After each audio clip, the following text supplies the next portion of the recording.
Yes, Billi Casey.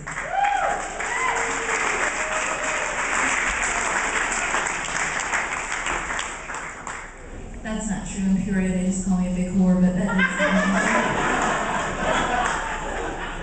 They know me better. I know y'all are expecting comedy tonight, but I haven't been going to my 12-step meetings, so I'm just going to talk about myself and just kind of listen. I woke up the other morning and had this like horrible pain in my abdomen, and I had my daughter take me to the ER. And on the way there, I was like, you know, they always ask you if you're a woman, when was your last period, right?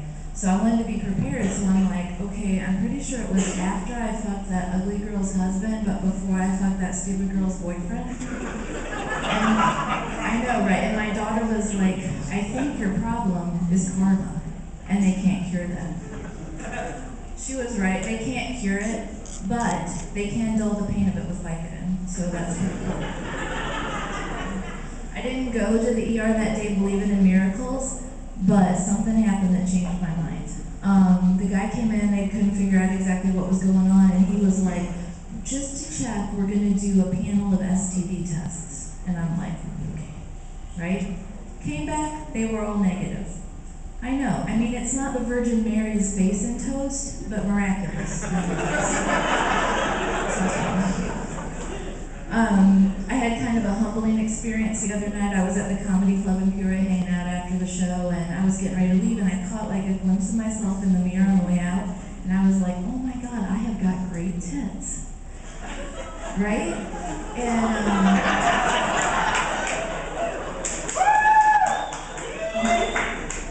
But it gets sad. Okay, so I stopped by a friend's house on the way home to visit, and when I left there, I put my shirt on, but I put my bra in my purse.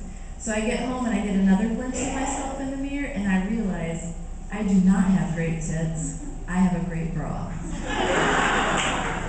Because with the bra, I'm all like Marilyn Monroe, and without the bra, I'm all like National Geographic.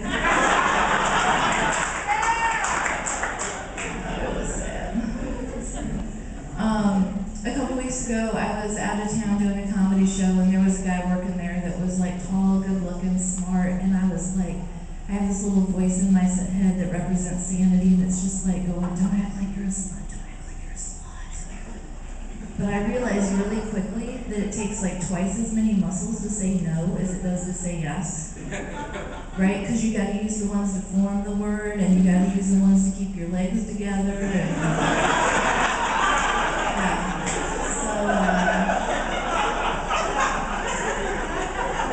after about 7 minutes, I was like, fuck it. And he was just finishing up his master's degree, so I'm pretty sure he would have figured it out. We didn't have a lot in common, which, like, when I look for a guy, that's my goal, because I really don't want a guy that has a lot, you know, is a lot like me or whatever. But I realized that night that there's one area that you should be compatible in, and that would be stamina. Because about halfway through the night, I thought he was trying to kill me. And I was like, why would he try to kill me? I just met him. And then I thought, oh my God, what if somebody sent him to kill me? And how ironic would it be if I was killed by being fucked to death? And then I realized he wasn't trying to kill me, he was trying to impress me.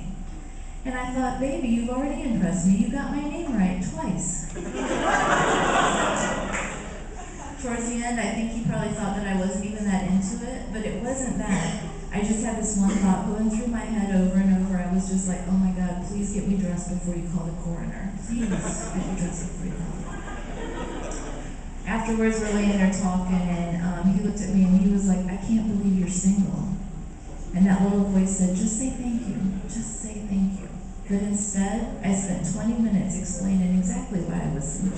I did starting out with my psychiatric disorders and then with my credit report. I don't expect to hear from him again, but in case I do, I started taking exercise classes and I got a prescription for an asthma inhaler, so I'll be ready next time. I don't do a good job picking men, usually. I know what I want, you know, I know what I'm looking for. I'm looking for a guy with a good sense of humor and a decent job and a wife that can't kick my ass.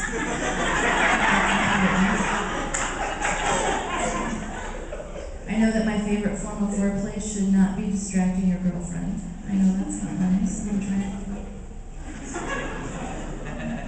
I know I shouldn't pick a guy just because his gang colors make my eyes look bluer.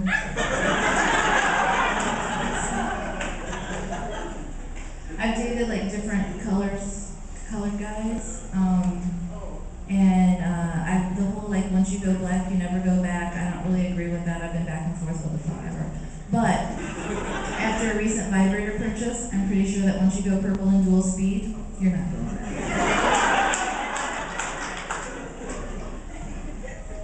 I got kind of spoiled dating black guys, if you know what I mean.